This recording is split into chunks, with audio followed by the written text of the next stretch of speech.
Hello there, Leos. Welcome to your April 2018 tarot reading. So, my sincere apologies for not being able to deliver these readings for you since the month of January.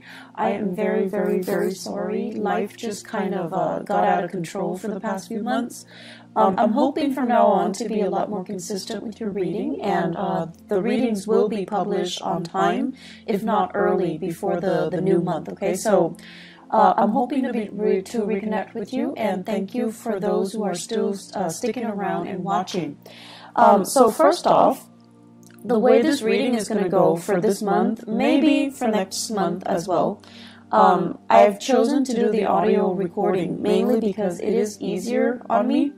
I have to do, 12 of these, and then in the past months I've tried to do a mid-month reading too, so energetically it was very, very, very taxing. It was very tiring to do, and it was also quite time-consuming. So I'm hoping to reduce the time in which I do the general reading, and I'm hoping to find a strategy that works best for me. So this is my compromise here. What I'm going to do is I have already laid out the spread. I'm going to extract 4 important messages for you, and then we're going to unpack these messages and talk about, in which areas of your life it's affecting, okay? So the first message that I am seeing here is they're saying realistic expectation. And I feel this is going to be playing out in the work sector, in your family planning sector. And realistic expectation basically means curbing our sense of illusions or delusions and trying to aim for a more practical route, a more practical solution based on where we are right now. It doesn't mean that, we have to let go of our dreams and our aspirations. It basically means maybe we're not there yet, it'll come later, but for now, let's focus on the here and now. Looking at what's in front of you and narrowing your scope a little bit so that you're able to solve what's in front of you, and then later on, it's sort of like we'll cross that bridge when we get there, okay? Breaking up the work, breaking up the worries, breaking up the problems into more manageable pieces so that you can tackle them rather than letting them overwhelm you, okay? So realistic expectations, realistic solutions. The second message here, it's actually really, really beautiful. They are saying loving companion. So you have a lot of love, a lot of family support, a lot of people in your midst that you can turn to, that you can, seek that emotional fulfillment from, and it give you a lot of emotional support. Friends are out there, people are out there. I feel, though, a lot of the times you are too proud to ask for help. Okay, you are, fire signs in general like to be independent. They don't like to weave a sob story and have other people feel sorry for them. So they're just saying here, there isn't any shame in asking for help. And especially if you've got such amazing people around you, it is really important to, ask for help. Okay. I feel like they will be more than happy to assist in any way they can, and I don't feel that you're abusing it or anything like that, so definitely ask for help if you can. The third message here, it's emotional maturation. And this is a really, really good message across the board for any sign that I read for. Emotional maturation is a process of seeing outside of ourselves, of seeing and anticipating what other people are dealing with, what other people need from us. Is there any way that we can alleviate the suffering, the emotional turmoil, the problems of other people, okay? Seeing outside of ourselves, being a lot more considerate, a lot more thoughtful in assisting other people. And it's not just giving assistance, but it's sort of like putting our ego, our needs aside so that we can understand and be in the present moment and have this mutual understanding, this sympathy and empathy and mutual rapport with another human being. So I feel like there's a lot to be said here with that message alone, okay? And I'm going to go back to it. The last message here, nickel and dime. So I feel like financially there's something going on with you guys, and I have been feeling this for the past few months. So we're going to unpack that, and we're going to talk about, ways in which you can start to rebuild this financial foundation. So what I have here, realistic expectation, first message. This is showing up in your family planning sector, okay? And what I feel here is there is a need here to kind of consult your partner. I feel like for many of you, you're a little bit extravagant when it comes to spending, when it comes to buying things, when it comes to splurging. It's like you're quite lenient with yourself when it comes to spending, okay? And you have somebody that's kind of like controlling the purse strings. It could be a relationship partner. It could be a housemate, a flatmate. It could also be like whoever it is that, you're sharing resources with. And so there's a sense here of needing to consult the other person before you make big purchases, before you do major decisions.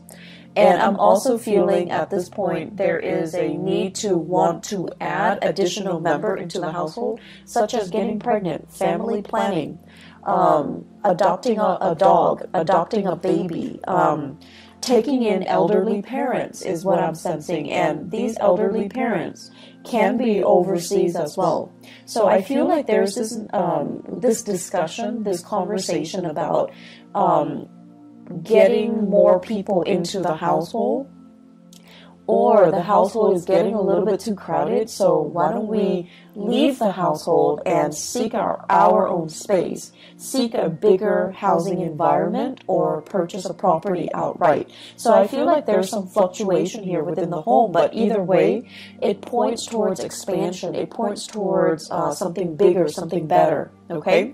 And so financially, whenever we want to move to a house, or whenever we want to bring another person into our household, we want the best conditions. And I feel like with you guys, family means so much to you.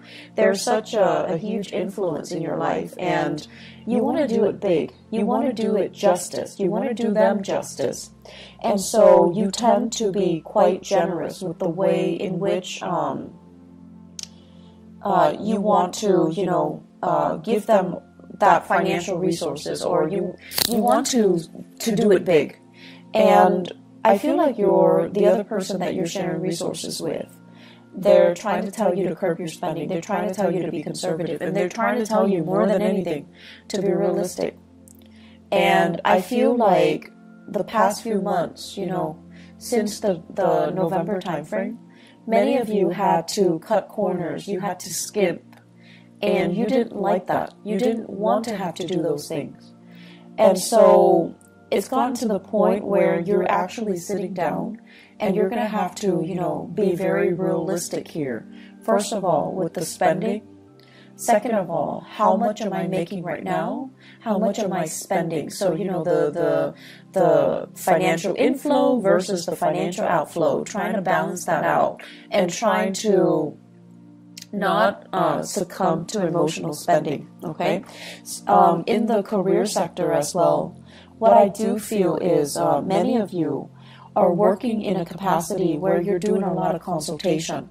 So I feel some of you are like, I see some people coming to you, and they're like, what do you mean by this sentence? What do you mean by this paragraph? What do you mean by this idea? Can you elaborate? They're giving you something, you revise it, and you submit it to them. So this can be a manuscript, this can be a transcript, this can be like an essay, a piece of artwork. You're working on a consultancy basis, and you're working on a project basis. And so the financial inflow might not be, consistent. It doesn't feel to me like a regular 9-to-5 work. It seems to me like contract work. It seems to me like you're getting paid on a contract basis. But either way, I feel like you enjoy the work that you do. You're getting positive recognition. And I feel many of you are at a point where your career is just starting to take off. And in about 10 months time, it's going to take off. It's like you're preparing things right now. Right now where you are, it's a little bit of a launching pad, okay? Like a stepping stone. You're taking these minute steps, and then you're going to take off. But I do feel it's going to be in about 10 months' time before you finally make it, before you finally launch, before you finally start to make the type of money that you're hoping for. So right now, be conservative, be realistic, and have these realistic expectations, okay? You know, the whole process about skimping, it's not fun. It's definitely not fun when we have to really watch what we're doing, and we have to be, you know, really conscious of it. I'm also sensing many of you are in the public eye for whatever reason.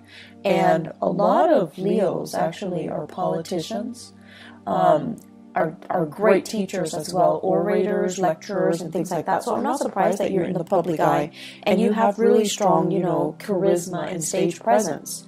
So if you are in the public eye, you're also being extra careful about what you're doing and how you're being perceived and how other people, you know, how you are portrayed through even social media, even through, you know, newsprint. So I feel like you're trying to curate this persona so that you can, you know, maintain that good role model persona, so that you can, you know, be a positive influence for other people. So I feel like a little bit of management when it comes to how you portray yourself, how you want other people to portray you or to think of you. Okay, so a little bit of like reputation management, not in a bad way at all, but I definitely feel you're erring on the side of caution when it comes to your image, when it comes to your spending, and when it comes to being very realistic about what is expected of you, what you can and cannot do, and being very honest about, I want to say, portraying that to other people. Second message, loving, they're saying as well loving partner, but they say the first message is loving companion. In partnerships though, I feel like many of you are blessed with a very, very emotionally stable partner. And what's really interesting to me is a lot of the times, you know, so Leo, to me, the sign of Leo, it's very dramatic, okay? It's a fire sign, but it's also ruled by the sun.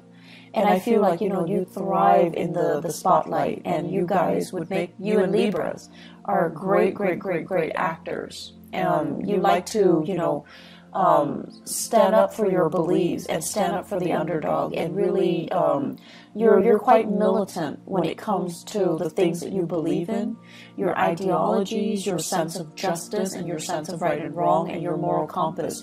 You're very, very, very apt about defending what you feel is right, okay? But I also feel like there is a sense of spectacle and drama associated with the things that you like to do. You like high intensity. And so naturally, I see a lot of Leo people naturally attracted to a partner that is a little bit milder, a little bit more distant, a little bit more emotionally controlled. And I feel like you're naturally drawn to these people because of differences. But you're also drawn to them because I feel like they make you feel stable. When you're interacting with them, they help calm you down. They help to really, really mellow you out. And they, because they're so calm and so cool and collected, they're naturally drawn to your energy. They're naturally drawn to that sense of drama and passion. And there's just immense chemistry. So you have a partner here that is very, very like it's like a calm lake, okay? Someone who's really, really, really, really calm, and they're great under pressure, and they never act out of character. They never break that facade, which I think is really admirable. So you have a partner here that is kind of someone who's like, I don't want to say indulging you, because that sounds so patronizing, but I don't feel like it has any negative connotation. So for example, I see you guys excitedly, coming home, and you have this latest project, this latest idea that you want to implement, and you're like, talking a mile a minute, excitedly gesturing and telling your partner about everything that you experience and what you're planning to do. And I see your partner sitting there kind of smiling with a little bit of a smirk, because they're amused. They're amused by how excitable you can get. They're amused by how passionate you can be. And they're amused by how, totally immersed you are when you are passionate about something. I feel like that's why they're really, really drawn towards you guys. And you know how when you watch children, when they're really, really immersed in something, they're like so happy. They're just so pure, and just all you see is this ball of joy. And that's what it feels like to your partner when they're observing you do something. They're just amazed by how, I want to say, single-minded you can be when you are really, really passionate about something. And so you've got a partner that is really emotionally supportive. You've got a partner that is, it's like they're willing to go above and beyond just to capture that moment, just to, sustain or recreate or to maintain that moment so that you can be so happy. Okay, like they love seeing that in you, and they're willing to jump through hoops to make it happen, just to realize your dreams, just to make you constantly that happy. For many of you, I feel here you have a water sign, a Pisces, Cancer, Scorpio. This is a person that is really, really, really grounded. They love you, they support you, and they don't feel threatened at all by your achievement. So, needless to say, I just feel like a good partner should never feel threatened. A good partner should always emotionally support us from behind the scenes if they need to, okay? But some couples, it's really difficult for them to share the spotlight. But I feel with your relationship partner, you've got somebody that is really, really, really willing to get their hands dirty, willing to make it through with you, willing to, go through thick and thin with you. So you've got somebody who is really amazing by your side. For others of you, I feel here an earth sign, okay? So a Taurus, a Virgo, or a Capricorn. And I'm sensing so if it's an earth sign, the tendency is like this. You give them all these ideas, and rather than just being quiet, they're going to say okay, you can do this, but you're going to need to change these things. So it feels a little bit like they're poking holes in your theory, and you're going to feel like, but this is just the preliminary stages. I'm just thinking about this right now, and this is not the final product. And so you're getting a little bit defensive. But this person, the way that earth signs operate, they show they care by listening to you and giving feedback. That's just the way they are programmed, and that's just the way they operate. And they're not like the water sign where they can sit there and, support you from behind the scenes or, do anything that you help them. But the earth signs, if you need their help, 100% they will be there, even if they don't agree with you, even if they feel like this is like a pipe dream, it's never going to come together. If you need their help, and if they can be of assistance in any way, they're going to be there. They're going to be the one passing out the flyers. They're going to be, up at 3 a.m. with you, drawing, making posters, painting murals, and things like that. So people show their love in different ways. People show their support in different ways. And so just because one person is like listening and they're not doing the actions like the water sign, doesn't mean they don't love you. And just because, you know, the other person is like poking holes in your theory, like the earth sign, they're a little bit more critical, and they need to make sure that you know what you're getting yourself into, just because they care. That's just the way they care. It doesn't really diminish the love and the support, okay?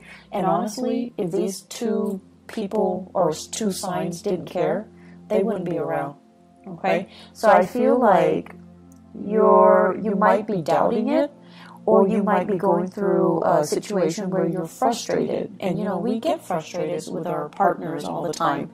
But during Mercury in retrograde, the energy is really volatile. So it is important for us to really put ourselves in other people's shoes, and especially learn to put ourselves in our loved ones' shoes and see how they feel about us, and see how they're trying to show they care through the ways that they can support you, or the things that they can help you with, okay? So I feel like you've got someone who's really loving by your side. Companionship as well, friendship, family, relationships. You guys have a lot of support. I do see this unconditional love coming from siblings. So for those of you who are fortunate enough to have siblings, there's this outpouring of love. They're babysitting you, they're watching the kids, they're cooking for the kids, they're taking the nieces and the nephews out while you're studying, while you're taking exams, while you're working overtime. So props to those siblings, okay? I feel like the relationship, the sibling relationship, there is so much love here, and I feel like it's going to make you, it's just going to give you that sense of appreciation that somebody is willing to, you know, go above and beyond to assist you. So you've got a lot of support coming in this month, Leo. There is no reason for you to feel isolated and to feel like, oh, they don't really love me, I'm going to wait for them to reach out. Don't get into that habit of only seeing things from your point of view and not accepting the way that other people show they love you, okay? Third message here, emotional maturation. So the emotional maturation message goes hand in hand with everything that I talked about before, the two messages that comes before. You're at a point where recently, as of, I'm seeing the time of Scorpio last year. So November 2017, things were a little bit rough for you. So I feel like there was a major disappointment here. There were major obstacles and major setbacks. I feel it playing out in your career sector. And I'm feeling it playing out, first of all, let me see, education sector, higher education, okay? I'm also seeing it play out with in-laws. So higher education, in-laws, and that rules the ninth house. So whatever the setback is, you overcame it, and it left you feeling very jaded and very emotionally distraught. If it happened with in-laws, you feel like, I don't know how they feel about me. I don't know if they like me. I don't know if I like them. So I feel that. If it happened in the higher education sector, I feel like you feel disillusioned. You feel like, is this the right field? Am I going to be able to get a good job? I've invested so much time. Am I going to be able to, you know, am I still in love with the work? Am I still in love with the profession? Am I still in love with the subject matter to be doing it for the rest of my life? So you have some major dilemmas or even major like turning points in your life when it came to your career and also education, okay? And when it comes to the career sector, it's almost like you had to, I'm seeing here, the work itself shouldn't be physically taxing, but it was very physically taxing. I see you traveling distances, like huge distances. I'm seeing you operating or working on uneven terrain in areas that are like, you know, it's like you have to be the one to create that trail. it's like you're in a virgin land and there isn't a trail that's already created for you, so you have to blaze that trail. I'm also seeing you carrying a lot of heavy equipment, living in quite, difficult circumstances, camping out, not having access to, clean and comfortable sleeping arrangements. So it's kind of physically difficult, okay? Like it's physically taxing, it's exhausting. So I feel like you were really challenged. And that, all of it, you overcame it. It made you a lot stronger, honestly. It made you a lot more, I feel like, rough around the edges. But it made you a lot stronger. So the emotional maturation basically means, I feel like it can go one of two ways. Because you've been through all of this, through all this hardship, and you came out okay, I feel like you can come out a little bit jaded. And so when people are whining, about, my TV's not working, or like, my water got shut off for 2 hours this morning, you're just like, I can't really sympathize. I had to sleep on the floor for 3 months. I had to sleep in a tent with mud underneath me and the rain just pouring on me. Things like that. You've endured your share of hardship, and now people are telling you about very mundane problems, and you're brushing it off because you can no longer relate. And I feel like that is a little bit of a negative way of incorporating this emotional maturation process, okay? So it's important for us to be appreciative of what we have. And so definitely it's annoying when these people are coming to you and they're whining about things that don't really matter. But it is also really, really important for us not to look down at people and to meet people where they're at. So obviously, whoever that's coming to you, they're kind of spoiled, they're kind of, they haven't really endured hardship, okay, quote unquote hardship. But it doesn't mean that you can just brush them aside, and it doesn't mean that they don't have their own issues, okay? But I feel like you're distancing yourself from those types of people. You're distancing yourself from the really privileged types of people who are whining about really mundane things. I do see emotional detachment coming in for you. And then for others of you, because of this emotional maturation process, because of everything, the hardship that you've had to go through since the November timeframe last year, you're coming out on top. You're coming out a better and a stronger person. You're becoming a little bit more, a lot more considerate. And I almost feel like you want to share your expertise, you want to share your skills, you want to share your best practices with other people. And I feel like you're doing this kind of like of your own volition. So you're seeing somebody struggling and you're like, hey, I was, going through that last year. Let me give these people a few pointers. And then I see you put in a position where you're teaching them, you're guiding them, or you're giving them, pointers as to what they need to do. Okay, so it's actually a really beautiful process because you're sharing your knowledge and you're sharing it in a way where you intuitively know it's going to help them. They're going to be where you were last year. They're going to be in that same spot. And whatever pointers you can give them to really help ease and facilitate that process for them, that's what you're going to do. If people are whining about mundane things, just let them whine. Don't let it get to you, okay? And then whatever capacity you can help people, definitely do so. The final message that I'm going to leave you guys with here is nickel and dime. And the nickel and dime isn't so much about being bankrupt or being, destitute. It's more about foregoing immediate pleasures for long-term gain, okay? So you're really, really, really, really thinking about, I feel many of you, the way that you're thinking about money is definitely going to change for the next 10 months. And the way in which I feel like your framework regarding money as a means to an end and not an end in itself. And I know that sounds really cliche, but it needs to be said. Because I feel like there was a lot of money wasted. A lot of money wasted for the past 3 years. And I feel like some of you know exactly what I'm talking about. Money that came really fast, they left your hands really fast. And I also feel as well,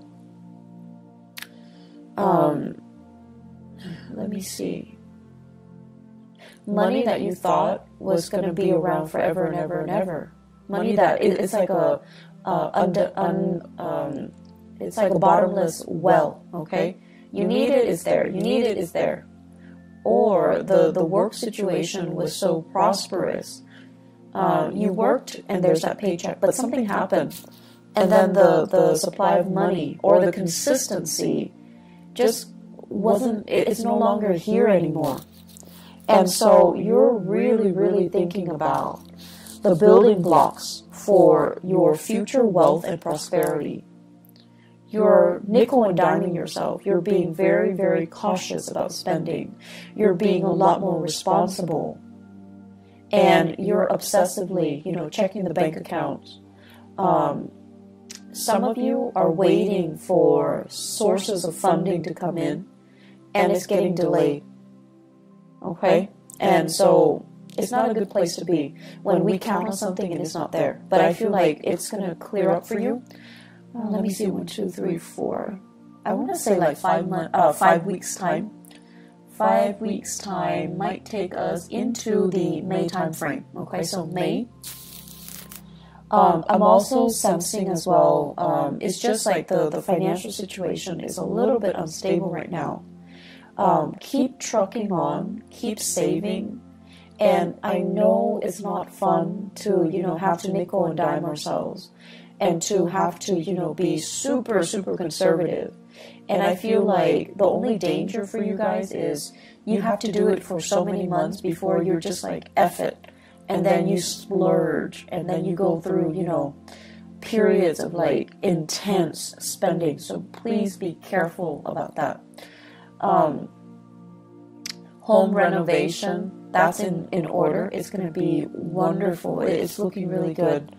I also feel as well, they're saying here, they keep saying, your siblings, you've got amazing siblings, okay?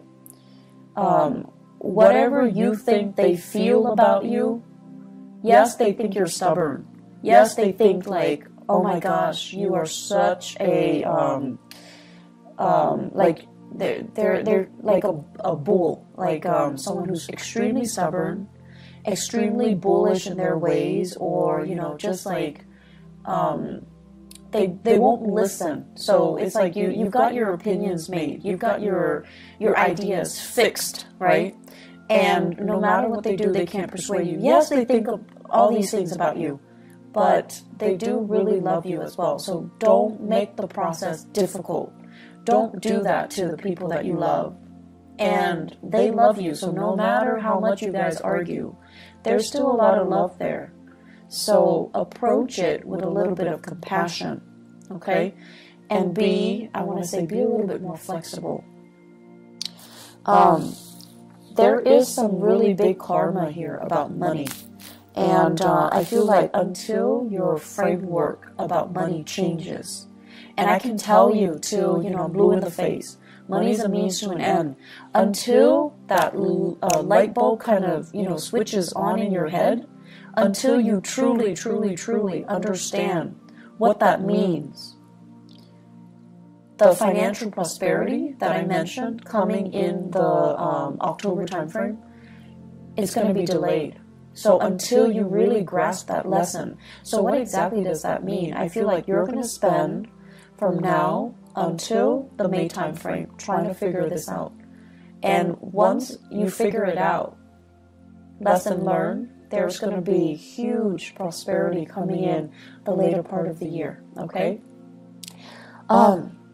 you have some really important things that needs to be worked through and needs to be experienced during this Mercury retrograde cycle.